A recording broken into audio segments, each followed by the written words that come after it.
지난 시간에는 이스라엘 백성이 광야 생활로 인해서 하나님 앞에서 원망하고 불평하고 또 하나님께서 그들을 향하여 징계하신 것을 살펴보았습니다. 더불어서 모세도 백성으로 인한 막중한 그 부담감 때문에 하나님 앞에서 자기의 힘들고 어려운 사정을 토로한 것을 살펴보았습니다.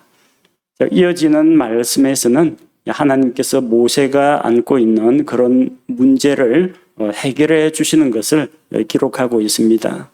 모세가 안고 있던 문제가 두 가지였죠. 하나는 나 혼자서 이 많은 백성을 도저히 감당할 수 없습니다.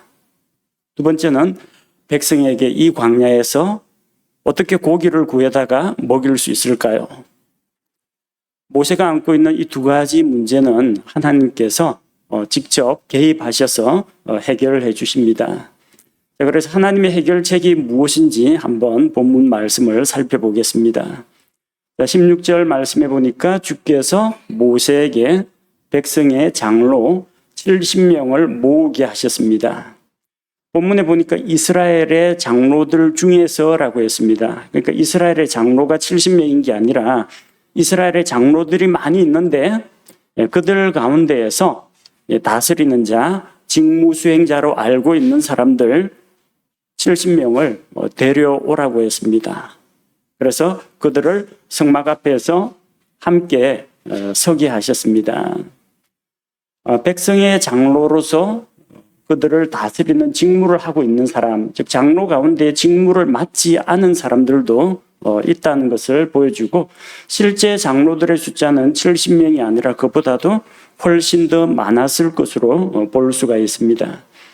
그들이 회중의 성막으로 나아와서 모세와 함께 하나님 앞에서 서게 하신 것입니다. 그래서 하나님의 계획은 뭐냐면은 17절 말씀처럼 하나님께서 모세에게 있던 주의 영을 그들에게도 부어주신다는 겁니다. 모세의 위에 있는 영을 취하여 그들 위에도 있게 하겠다고 했습니다. 하나님의 영은 하나이십니다. 우리 삼위일체의 하나님 가운데에서 하나님의 본질은 이제 아버지 하나님, 그리고 하나님에게도 영이 있다고 했죠. 하나님의 영 성령님, 하나님께서 육체로 나타나신 하나님 예수 그리스도, 하나님의 영 성령님이 계십니다. 구약 시대에도 성령님께서 계셨고 성령께서 일을 하고 계셨다는 것을 성경을 통해 알 수가 있습니다.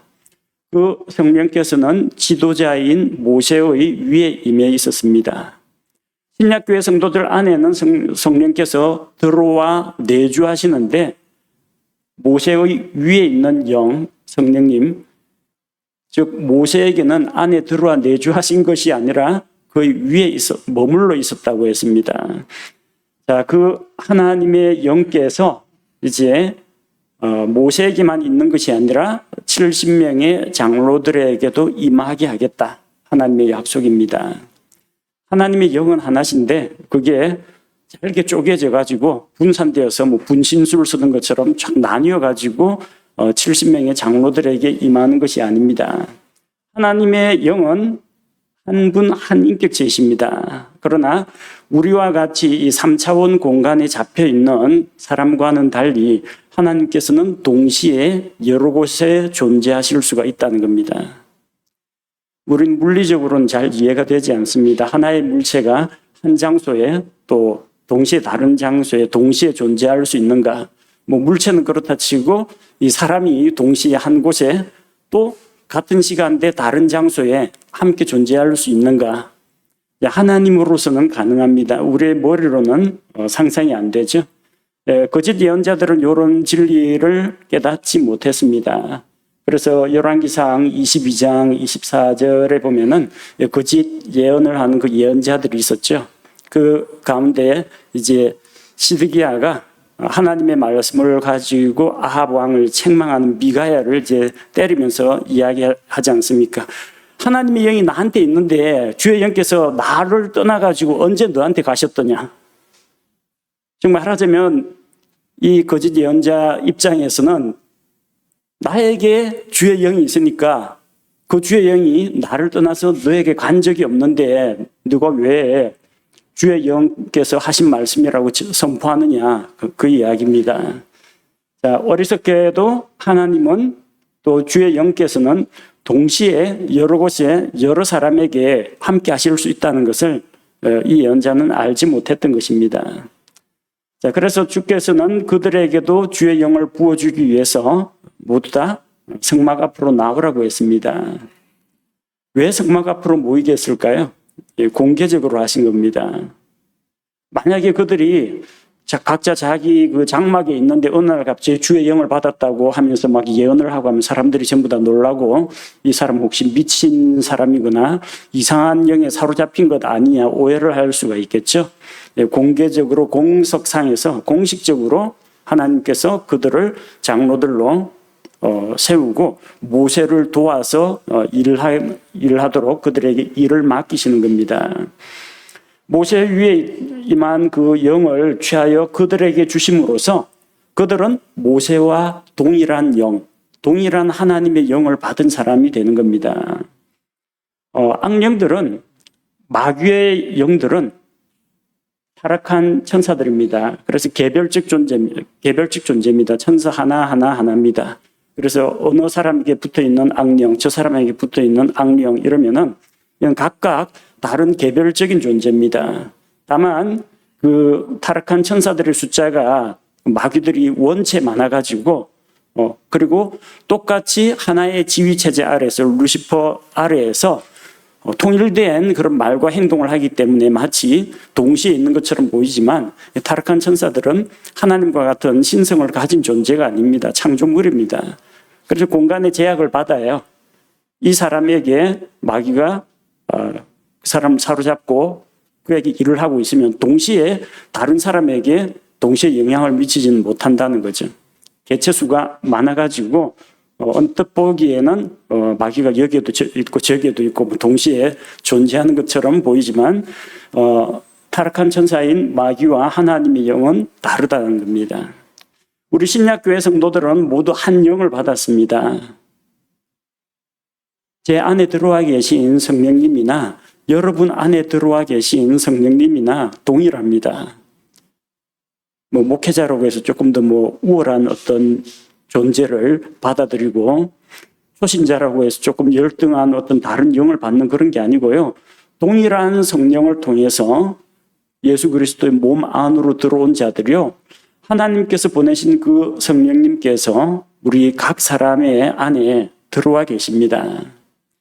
예수 그리스도와 함께 역사하셨던 그 성령님께서 12 제자와도 함께 하셨고 그리고 지금까지 교회 시대가 진행되어 오는 동안 수많은 믿음의 사람들과 순교자들의 삶 가운데 함께 하셨고 또 지금 오늘날 우리 대한민국에 있는 구원받은 그리스도인들과 특별히 우리 한마음 침례교회 구원받은 모든 성도들과 함께 계시다는 겁니다. 그래서 우리는 한 성령님 안에서 하나라는 것을 알 수가 있습니다. 그래서 하나님께서 그들에게 주의 영을 부어주셨다는 것은 그들이 성령 받았다, 구원 받았다 그런 의미가 아니고요. 사역을 맡기신다는 이야기입니다. 구약시대의 성령님께서 사람에게 임재하시는 것은 그 사람을 거듭나게 하시고 구원하시고 그리스도의 몸 안으로 들어가게 하시는 그런 일이 아니라 하나님께서 맡기신 사역을 감당하도록 함께 하시는 겁니다. 모세가 혼자서 수많은 사람들, 장정만 60만 명, 딸린 식구들 치면 거의 200만 명 되는 그 사람들을 책임지려고 하니까 너무 힘들어요. 지난 시간에 살펴본 것처럼 이 무거운 짐을 도저히 저 혼자 지기가 힘듭니다. 그 어려움을 아시고 짐을 나누어 맡기려고 이제 하시는 겁니다. 그래서 여기 보니까 이스라엘 백성 가운데 장로들 가운데서 70명을 데려오라고 하셨거든요. 그럼 이스라엘에 장로들이 있었다는 이야기입니다. 장로라는 제도는 언제부터 생겼느냐? 구약시대에 하나님께서 이스라엘 백성에게 장로를 세우라고 하신 건 아닙니다. 구약성경 어디를 봐도 하나님께서 이스라엘 백성에게 장로를 투표로 뽑든지 아니면 하나님이 장로로 지명을 하든지 그런 일이 없습니다. 성경에 나오는 그 장로 제도하고 그 구약 성경에 나오는 출애굽기 18장 21절에 나오는 백성의 치리자들하고는 다릅니다. 모세가 장인의 조언을 받아들여 가지고 백성 가운데 능력 있고 신실하고 하나님을 경외하는 그 사람들 가운데에서 따로 1000명을 다스리는 대장, 100명을 다스리는 대장, 50명을 다스리는 대장, 10사람을 다스리는 이런 사람을 세운 것은 치리자들입니다. 모세가 하나님의 말씀을 받아들여서 장로들 70명을 데려왔을 때 이 장로는 어디에서 나온 거냐? 성경에 최초로 장로라는 용어가 나오는 것이 이집트에서 그 장로 제도가 나옵니다. 창세기 50장 7절 말씀에 보면요. 파라오의 집에 장로들이 있었습니다. 그리고 이집트 땅의 모든 장로들이 그들과 함께 했습니다. 즉, 이 파라오의 장로들이라는 파라오의 집안을 돌아보는 지혜자들을 이야기합니다. 장로니까 이제 엘더스라고 해서 나이가 연륜이 어느 정도 있어야 됩니다. 고대에는 오늘날과 같은 어떤 서적이라든지 아니면 뭐 연구 활동을 통해 가지고 지식이 올라가는 게 아니라 오랫동안 살아온 삶의 경험, 조상들이 축적한 지식들 이런 것들을 물려받아 가지고 지혜가 다음 세대에 전승되곤 했습니다. 그래서 노인의 지혜를 존중하는 그런 입장이었습니다. 어느 문화권이나 마찬가지입니다. 이집트에서도 이 장로들 삶의 경험과 연륜이 뛰어나고 지혜가 있고 상담이나 조언을 해주는 그런 사람들이 파라오 주변에 있었어요. 파라오의 집안 장로들입니다. 그리고 이집트의 장로들, 이집트 안에도 연장자로서 어떤 백성의 지도자가 될 만한 그 덕망이 있는 장로들이 있었다는 겁니다. 이스라엘 민족은 바로 이 이집트에서 종살이하고 있었습니다. 그들의 제도를 보고 자기들도 그 제도를 이제 따르게 된 겁니다. 이스라엘 민족이 이집트의 장로 제도를 도입했습니다. 그래서 출애굽기 3장 16절에 보면 모세가 하나님의 말씀을 받아가지고 이제 이스라엘을 이집트에서 해방시키기 위해서 백성을 만나야 되는데 그 수많은 흩어져 있는 백성을 다 만날 수가 없지 않습니까? 그러니까 가서 이스라엘의 장로들을 함께 모으고 그들에게 너희 조상들의 하나님께서 나타나셨다. 내가 너희를 반드시 찾아와서 너희를 구출하겠다. 조상들과의 언약을 기억하고 너희의 고난을 내가 듣고 너희를 구출하겠다. 이 약속을 주셨다라는 것을 누구에게 이야기하느냐? 이스라엘의 장로들을 소집해서 이야기합니다. 즉 말하자면은 이집트에서 나온 이후에 뭐 1000명 대장, 100명 대장 이런 거 세우기 이전에 이미 출애굽기 3장에 보면 이집트 생활하던 당시에 이집트의 장로 제도가 이스라엘 안에도 들어와 있었다는 것을 알 수가 있습니다. 자, 그런데 이 구약 시대의 그 이스라엘 백성의 장로하고 신약 교회의 장로 제도하고 장로 교단의 장로하고는 각기 다르다는 것을 우리가 기억해야 합니다. 만약 이 차이점을 알지 못하고 성경을 읽다 보면은 장로가 나오는 구절 볼 때마다 생각이 아마 이리저리 혼란스럽게 될 겁니다. 신약 성경에 나오는 장로는 3가지 이름으로 불립니다. 목사, 감독, 장로 그렇게 불립니다. 사도행전 20장 28절 말씀을 보면 이 셋은 똑같다는 것을 알 수가 있습니다. 그러므로 너희 자신과 온 양떼에게 주의를 기울이라. 성령님께서 너희를 그들의 감독자로 삼으사 하나님의 교회 곧 그분께서 자신의 피로 사신 교회를 먹이게 하셨느니라. 자, 이 지금 본문에 나오는 사도 바울이 누구에게 이야기하고 있느냐면은 이것은 사도행전 20장 17절에 나오는 에베소 교회의 장로들입니다. 밀레도에 사람을 보내서 에베소 교회의 장로들을 데리고 왔습니다. 분명히 17절에는 장로들을 데리고 왔다고 했는데 우리가 읽었던 28절 말씀해 보니까 감독자로 삼았다고 했습니다. 장로들이 감독자입니다. 그리고 그들로 하여금 뭘 한다고요? 하나님의 양떼, 하나님의 양무리를 먹이는 목양의 일을 맡겼다고 했습니다. 그러니까 에베소 교회의 장로들이, 감독들이요, 목양자라는 이야기입니다. 신약교회 장로는 목사를 이야기한다는 겁니다. 그래서 목사가 하는 일은 양들을 먹이고 보살핍니다. 목양입니다. 그리고 교회를 다스리고 이끌어가는 일을 합니다. 이게 감독이 하는 일입니다.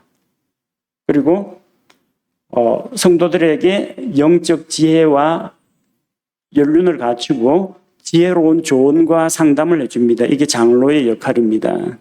이 세 가지 역할을 목사가 담당하는데 용어가 각각 목사, 감독, 장로로 되어 있지만 성경에서는 이것이 하나라는 것을 보여줍니다. 사도 베드로도 베드로전서 5장 1절 2절에 보면은 자기 자신을 가리켜서 나 역시도 장로라고 했습니다. 너희 가운데 있는 장로들 했는데 나 역시 장로라고 했습니다. 근데 그 장로가 뭘래요? 하나님의 양떼를 먹이고, 목양입니다. 감독하되, 감독, 지도자입니다. 세 가지 역할이 목회자에게 같이 있다는 것을 보여줍니다. 디모데전서 5장 10절, 17절에서는 이런 말씀이 나와요. 잘 다스리는 장로들을 두 배나 존경할 자로 여기되, 이거는 교회 안의 장로들을 이야기합니다. 칼빈의 장로교회는 아직 나오기 전입니다. 신약교회 시대에 잘 다스리는 장로들이 다스리는 역할을 했습니다. 다스리고 치리하는 일, 그러니까 감독의 역할을 했어요. 그들을 존경할 자를 여기되 특별히 말씀과 교리로 수고하는 자들에게 그리할지니라. 여기 보니까 말씀과 교리를 가르치는 역할도 같이 했다는 것을 볼 수가 있습니다. 이걸 장로교회에서는 어떤 식으로 해석을 하느냐면은 다스리는 장로가 있고 가르치는 장로가 있다. 가르치는 장로, 교무장로는 이제 목사고, 다스리고 치리하는 장로는 행정장로. 그래서 교회 안에는 목사와 장로 이중직제가 있다, 그렇게 가르칩니다. 그러나 신약교회 시대는 장로교회 장로가 아니라 장로가 곧 목사요 감독입니다. 장로교회에서는 목사와 장로를 구분하지만 성경에서는 목사는 장로이고 동시에 감독입니다. 원래 이제 성경에서는 장로가 목사를 의미하는 말인데, 칼빈이 장로교회를 세우고 장로를 세우면서부터 이 성경에 나오는 이 장로라는 그 개념이 장로교회에서는 다른 의미로 사용되고 있습니다. 칼빈은 종교개혁을 하고 이제 가톨릭의 압제를 피해가지고 빠져나왔죠. 그러고 나서 이 땅 위에 살아있는 하나님의 도성을 만들겠다. 흔히 말하는 성시화 운동입니다. 우리나라에서 하는 성시화 운동은 예컨대 부산 성시화 운동은 부산을 복음화하자는 그런 이야기입니다. 칼빈이 했던 거하고는 달라요. 복음을 널리 전하자, 그런 취지로 알려져 있습니다. 근데 칼빈이 진짜로 하고자 한 건 뭐냐면 이 땅에 하나님의 왕국을 세우겠다는 겁니다. 어떻게 교회가 정치, 행정, 사법 이걸 다 장악하면 그게 가능하다는 이야기예요. 말하자면은 이 종교하고 정치가 아주 밀접한 관련을 갖고 있는 그런 상태가 되는 겁니다. 종교가 정치를 장악한 상태예요. 무슨 말이냐면은 교회에서 누가 이단 사상을 가르친다. 그럼 교회에서 이거 책망을 하거나 권면을 하거나 아니면 교회 출석 금지를 시키거나 심하면은 교회에서 내보내야 됩니다. 근데 이걸 어떻게 하느냐? 의회에다가 제네바시 의회에다 고발을 합니다. 행정명령을 내려가지고 강제 추방을 시키거나 사법부 재판부에 세워가지고 태형이나 아니면 감옥에 투옥하든지 심지어는 사형도 했습니다. 종교가 입법, 행정, 사법을 다 장악한 칼빈이 그런 만행을 저질렀습니다.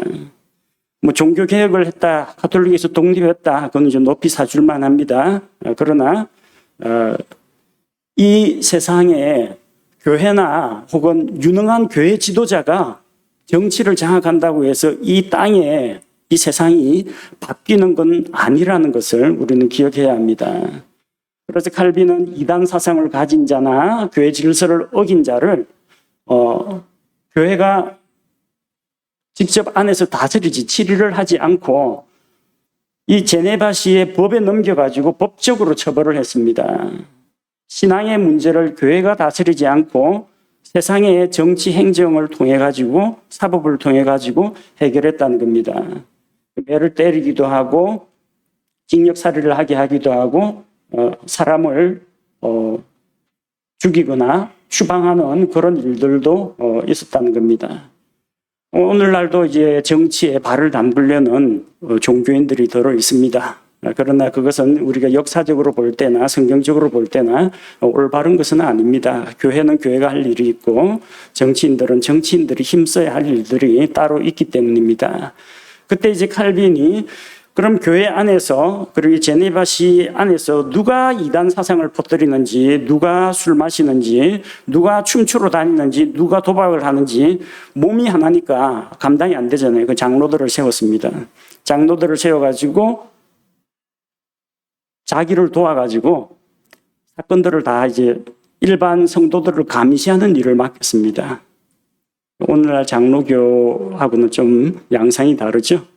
오늘날은 장로가 목사가 잘하나 못하나 감독하고 목사가 혹시 또 부정한 일을 저지르거나 권력을 남용하지는 않나 해가지고 목사를 이제 연재하는 그런 역할을 합니다. 근데 그 당시 칼빈이 만들었던 장로라는 존재는 그런 존재가 아니라 목사를 도와서 성도들의 이 생활들을 감시해가지고 혹시 불미스러운 일이 있거든 즉각 자기한테 고발하고 고발된 사람들은 이제 법정에 넘겨가지고 어쨌든 세상법으로 치리를 하도록 그런 식으로 장로를 세운 겁니다. 오늘날 뭐 장로교회에서는 그때 칼빈이 먹었던 생각하고는 다르게 장로는 일반 성도들, 평신도들의 대표 우두머리 그런 정도로 알려져 있습니다. 그래서 목회자를 청빙하기도 하고 장로들이 발의해가지고 총회를 개최해가지고 목사를 내보내기도 하고 뭐 그런 일들이 일어나고 있습니다.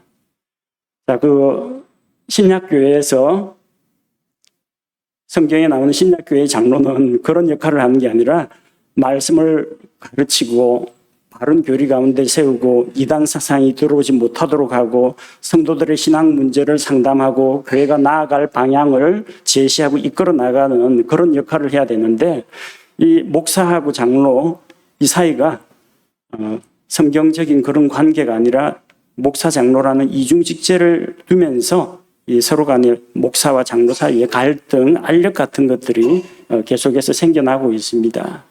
성경에 나오는 장로, 특히 신약 성경에 나오는 장로라는 용어를 잘 모르니까 어떤 일들이 일어나느냐 하면요. 디모데전서 4장 14절에 보면은 디모데는 장로회에서 안수를 받았습니다. 분명히 장로회라고 되어 있거든요.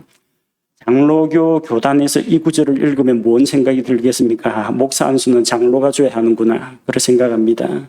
그래서 실제로 예장 통합 측에서 이 전도사들이 목사 안수를 받는데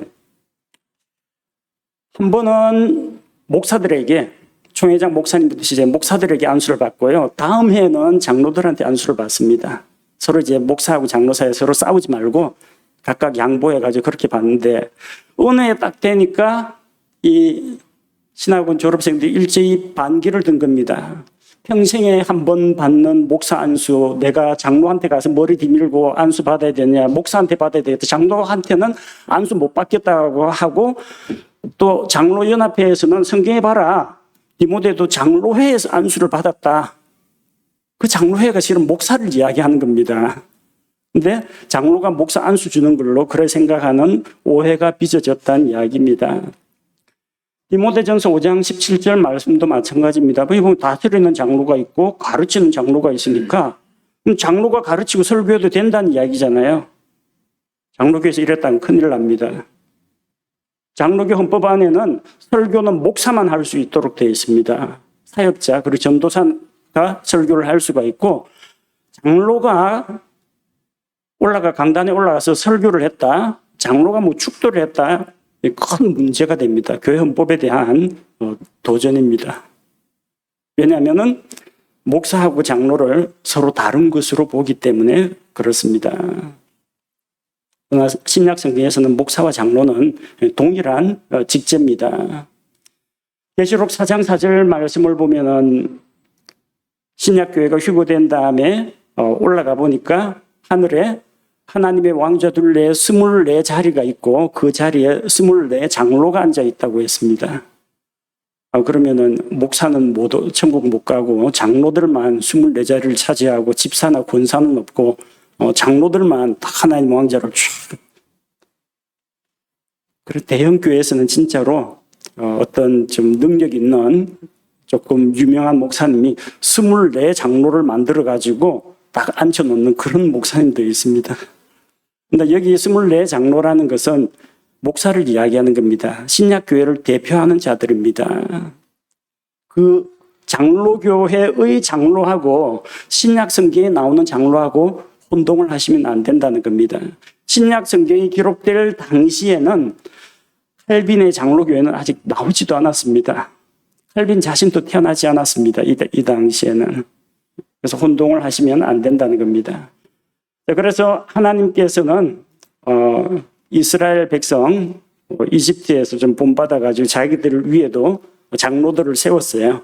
연장자 가운데 지혜와 경륜이 있고 덕망이 있는 사람을 세웠어요. 그 가운데 70명을 데려와서 모세에게 있던 그 영을 하나님께서 그들에게도 부어주심으로써 모세 혼자 무거운 짐을 지지 않도록 하나님께서 역할 분담을 해주신 겁니다.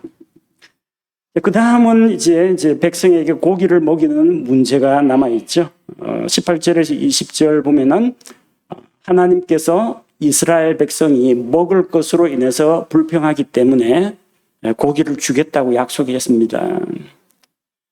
그래서 18절 말씀에 나오는 것처럼 자기 자신을 거룩하게 구별하라고 했습니다. 내일을 대비하라. 자신을 거룩히 구별하라. 이 말은 뭐냐면은 고기 먹을 준비를 하라 그런 게 아니라 하나님께서 임재하셔서 능력을 베푸실 테니까 하나님 만날 준비를 하라고 하는 겁니다. 여러분 고깃집 갈 때 뭐 거룩하게 구별할 필요는 없죠. 오히려 너무 단정하고 깨끗한 옷 입으면 고기 굽다가 기름 튀고 그럴 테니까 오히려 평범한 옷을 입는데 이건 고기 먹으려고 내일을 예비하라는 이야기가 아니라 너희 하나님을 만날 준비를 하라는 겁니다. 그래서 거룩하게 자기를 구별하라는 겁니다. 고기는 하나님을 만나고 난 다음 하나님께서 은혜의 선물로 주시는 겁니다. 고기를 영접하러 가는 게 아니라 거룩하신 하나님의 존전에 너희가 가려면 자신을 정결하게 하고 하나님 만날 준비를 하라는 이야기입니다. 하나님께서는 그들이 원망하고 불평하는 것을 들으셨습니다. 누가 우리에게 고기를 줄 수 있겠는가? 즉 하나님에 대한 하나님의 능력에 대한 불신 때문이었습니다. 시편 78편 20절 말씀에 나오는 것처럼 이스라엘 백성이 하나님에 대해서 의문을 가지죠. 그분이 과연 빵도 줄 수 있겠느냐? 그분이 과연 자신의 백성을 위해 고기도 마련해 줄 수 있으리요? 의문을 제기하는 겁니다. 주께서는 능력이 많으셔서 백성의 양식과 또 백성이 먹을 고기를 주시는 분이시로다. 그게 아니라 하실 수 있으리요, 주시리요. 하나님이 정말로 그렇게 할 수 있느냐? 하나님의 능력에 대한 의심, 곧 불신입니다. 그들은 이집트에서 종살이 할 때가 좋았다고 합니다. 이전의 날이 지금보다 더 나았다고 합니다. 먹을 거 보면은 아마 그럴 겁니다. 적어도 이집트에서 노예 생활할 때는 일 끝나고 나면은 집에 들어와서 쉴 수가 있지만 지금은 광야에서 생활하니까 먹을 것도 부족하고 마실 것도 부족하고 어쨌든 거처도 불편합니다. 근데 가장 중요한 거는 이집트의 압제에서 벗어나 해방되었고 자유를 얻었다는 것인데 이 사람들은 그거를 깨닫지를 못하고 이집트에서 좋았던 것만 이제 추억하는 겁니다. 그때는 빵을 배불리 먹었고 고기 가마 옆에 있었고, 자, 그런 식으로 자기들의 옛날이 더 나았다, 그렇게 주장하기 때문에 이것은 그들을 이집트에서 이끌어내신 하나님의 은혜를 그들이 감사하고 하나님께 영광을 돌리지 않는다는 것을 보여줍니다. 주께서는 그들의 불평을 들으셨고 그에 대해서 진노하셨지만 그들에게 고기를 주겠다고 하셨습니다. 하나님께서 공급하시는 그 능력은 무한합니다. 19절 보면은 고기를 한 번 먹고 끝나는 게 아니라 하루, 이틀, 닷새, 열흘, 20날만이 아니라 한 달 내내 먹을 수 있도록 해주겠다 약속하셨습니다. 먹다가 질릴 만큼, 고기가 먹다가 콧구멍에 넘칠 만큼, 그 입안에 가득한데 이게 계속 가득 집어넣으면 목으로 다 못 넘어가고 이제 코로 삐져나올 정도로 너희가 고기를 먹을 수 있게 해주신다는 겁니다. 정말 고기가 물려가지고 싫어질 때까지 한 달 내내 먹게 하겠다는 겁니다. 그들은 자기들 가운데 거하시는 하나님을 멸시했고 그 앞에서 울었기 때문입니다.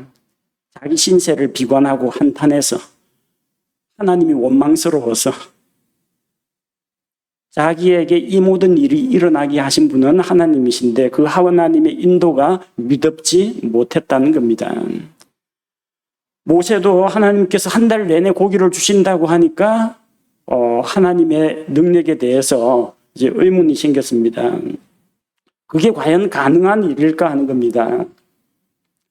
21절 말씀해 보니까 백성의 숫자가 자그마치 남자만, 장정만 60만 명입니다. 군사로서 전쟁에 나갈 수 있는 장정만 60만 명입니다. 그 딸린 가족들, 여자들, 어린아이들 치면은 좋게 200만 명은 넘어갈 걸로 생각이 됩니다. 그런데 이 많은 숫자를 과연 먹일 수가 있겠느냐는 겁니다. 아마 이 즈음이 이스라엘 백성에게 있던 가축들이 점점 떨어져 가고 있던 그런 때가 아닌가 생각합니다. 분명히 이집트 땅에서 가축들도 가지고 나왔습니다. 근데 뭐 광야에서 양들이 풀을 뜯을 만한 곳이 어디 있습니까? 물 마실 곳이 어디 있습니까? 이스라엘 백성들 마실 물도 부족한데, 그러니까 한동안은 양이나 소를 잡아서 고기 문제를 해결을 했을 겁니다. 근데 지금 이 시점에는 그들에게도 가축이 점점 씨가 마르고 잡아먹을 양이나 소가 없다는 걸 이야기합니다. 뭐 자기 장막 주변에 양들, 소들을 묶어 놨으면 우리에게 고기를 주어 먹게 하라, 이 이야기는 안 하겠죠. 먹을 고기가 떨어졌다는 것, 먹을 가축이 떨어졌다는 것을 의미합니다. 모세는 이 많은 백성을 먹이려면 엄청난 고기가 필요할 거라고 생각했습니다. 보통 고깃집 가면 요즘 뭐 식당마다 다른데 1인분이라고 하는 게 150g 혹은 200g, 많이 주는데 250g입니다. 근데 그거 갖고 양 안 차죠. 한 보따리밖에 안 나오는데 1인당 한 500g 먹는다고 치면요, 500g을 하루에 한 번 먹고 200만 명이 먹는다. 그러면은 100만 킬로그램 정도가 될 겁니다. 엄청난 양이죠.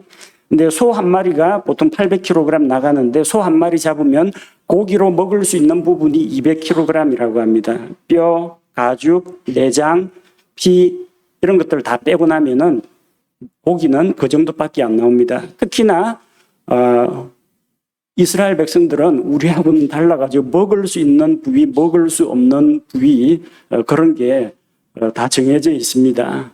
그리고 피도 다 뽑고 먹어야 됩니다. 먹을 수 있는 양이 아마 소 잡으면 더 적을 겁니다. 자, 소 한 마리당 200kg이 나온다면은 그 100만, 전체 100만 정도 되는 거에서 200으로 나누면은 5,000마리, 한 달 먹으려고 하면 15만 마리 정도가 필요합니다. 광야에서 어디서 하나님께서 뭐 들소떼를 몰아오시는 것도 아니고 그 주변에 무슨 살아있는 생물이 과연 있을까? 기어다니는 어떤 뭐 도마뱀이라든지 전갈이라든지 이런 거라면 몰라도 광야에서 그 엄청난 양의 소떼, 양떼 이런 게 존재할 리가 없죠. 바다의 물고기들을 끌어모은다고 하더라도 아마 모자랄 거라는 이야기입니다. 왜 모세는 양떼와 소떼, 바다의 물고기들을 끌어 모아도 부족할 거라고 생각했느냐? 눈으로 봤기 때문입니다. 하나님은 눈에 안 보입니다. 하나님의 능력도 믿음으로 바라봐야지 눈으로는 안 보입니다. 근데 눈에 보이는 건 뭐예요?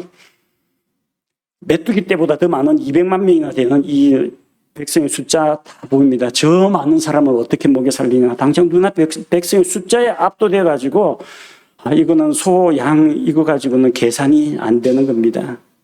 우리도 그럴 때가 있습니다. 하나님의 도움이 절실히 필요한데 내 앞에 닥친 문제가 너무 커 보여 가지고 도저히 해결될 것 같지 않은 큰 문제, 엄청난 양의 빚, 감당하기 어려운 시련, 힘든 기다림의 시간, 변화되지 않는 사람들, 이런 것들이 우리를 막 압박해올 때 눈앞에 있는 문제가 너무 크면요 하나님이 잘 안 보입니다.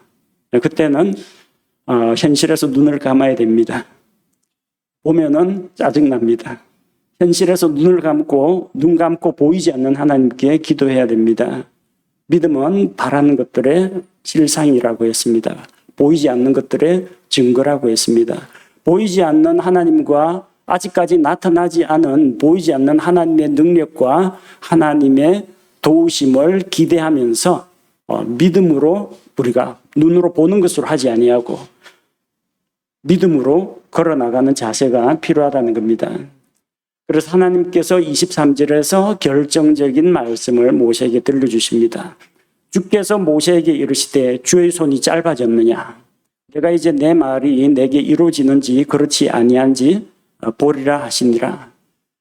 주의 손이 짧아졌느냐? 하나님의 손이 짧아가지고 너희에게 닿지 못할 것 같으냐? 하나님께서는 얼마든지 크신 팔을 펴서 너희에게 미치게 하시고 하나님의 손은 크고 강하기 때문에 사람으로서는 불가능해 보이는 것도 할 수 있다라는 하나님의 선언입니다. 여러분 힘들고 어려운 그런 문제를 만나거나 정말 이게 과연 기도 응답이 이루어질까 그렇지 않을까 갈등이 생길 때 이 말씀을 되뇌어 보십시오. 주의 손이 짧아졌느냐? 아닙니다. 짧아지지 않았습니다. 하늘과 땅을 창조하신 그 하나님께서는 여전히 동일한 능력을 가지고 계시고 자기 아들 예수 그리스도를 우리를 위해 아낌없이 내어주신 그 사랑의 하나님께서는 이 세상 모든 것을 우리를 위해서 기꺼이 내어줄 준비가 되어 있다는 것을 기억해야 합니다. 이사야 59장 1절에서도 보라 주의 손이 짧아져서 구원하지 못하는 것도 아니요 그분의 귀가 둔하여서 듣지 못하는 것도 아니라 오직 사람이 지은 죄로 인해서 하나님과 멀어져 있고 하나님의 은혜와 하나님의 능력과 하나님의 손길로부터 멀어져 있을 뿐입니다. 그 하나님을 나의 삶 가운데 모셔드릴 때 그분께서 강한 손과 편팔로 능력 있는 그 하나님께서 일을 하실 것입니다. 모세에게 있던 하나님의 영이 이스라엘의 장로들에게도 임하게 하겠다 약속하셨습니다. 동일한 한 성령께서 우리 안에 동시에 들어와 계신다는 것을 믿어야 합니다. 우리는 한 영에 속해 있고 동일한 한 성령님으로 말미암아 그리스도의 몸 안으로 들어왔습니다. 그리고 이렇게 성령님을 나눠주신 이유가 뭡니까? 모세가 혼자서 무거운 짐을 지지 않도록 짐을 나누어 맡으라는 겁니다.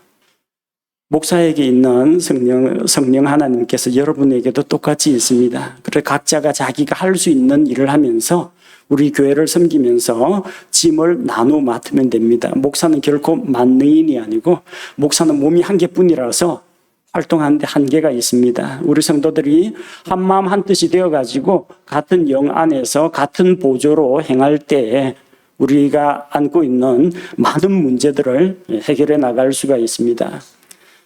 이스라엘 백성은 하나님을 원망하고 불평했지만 하나님께서는 그들을 위해 먹을 것을 주겠다고 하셨습니다.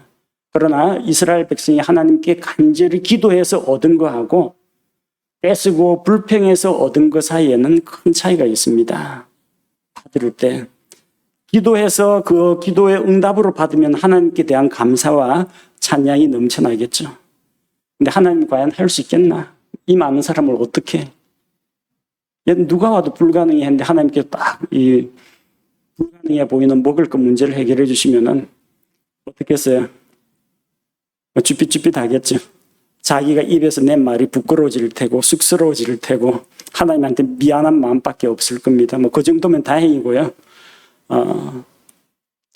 그 다음부터는 아마 잘못된 버릇이 들어가지고 안 되는 거 있을 때마다 하나님한테 불평하면 하나님께서 해결해 주시겠지 해서 원망과 불평이 더 양산될 수도 있습니다. 좋은 길도 있는데 하나님께 어려움을 아뢰고 하나님의 긍휼과 은혜를 간구하면 되는데 하나님 앞에서 원망과 불평으로 원하는 바를 요구하고 또 관철시킨다는 것은 잘못된 방법이라는 겁니다. 나중에 고기를 먹은 자들의 삶의 열매를 보면 우리가 그 결과를 알 수가 있습니다. 하나님의 능력은 무한하십니다. 그러나 그 능력은 믿고 구하는 자들을 위해서 베풀어 주십니다. 하나님께서는 자기를 믿는 자들을 위해서 능력을 베푸십니다. 예수님께서도 복음서에 보면은 그들의 믿지 아니함으로 인하여 거기서는 많은 기적을 행하지 않으셨다고 했습니다. 믿음이 있는 곳에 하나님을 향한 전적인 신뢰와 믿음이 있는 곳에서 하나님의 능력이 나타난다는 것을 기억하고 우리도 믿음으로 구하고 또 믿음으로 인내하고 믿음으로 약속이 성취되는 것을 바라보아야겠습니다. 함께 기도하겠습니다. 거룩하신 하나님, 이스라엘 백성이 원망하고 불평함에도 불구하고 주께서는 긍휼을 베푸사 그들이 구하는 것을 주기로 약속하셨습니다. 모세의 힘든 사정을 알고 하나님께서는 짐을 나누어 맡을 70명의 장로들을 부르게 하시고 주의 영을 그들에게 부어주셨습니다. 오늘날 같은 영을 받은 우리 모든 성도들이 한마음 한뜻이 되어 서로 섬기며 이 교회를 이끌어 나가고 또 바로 세울 수 있도록 주님 함께하여 주시길 원합니다. 우리 삶 가운데 힘들고 어려운 일이 있을 때 원망과 불평과 떼쓰는 것으로 해결하려고 하지 말고 하나님의 능력을 온전히 믿고 의지하며 하나님께 믿음으로 간구하는 가운데 문제가 해결되게 하여 주옵소서. 우리의 눈으로 보기에는 감당하기 어려운 큰 산이 가로막고 거인들이 우리를 방해하고 또 우리가 사방으로 애워싸움을 당할지라도 하나님을 신뢰하는 가운데에서 크신 하나님의 능력과 하나님의 권능을 경험하게 하여 주옵소서. 예수님의 이름으로 기도합니다. 아멘.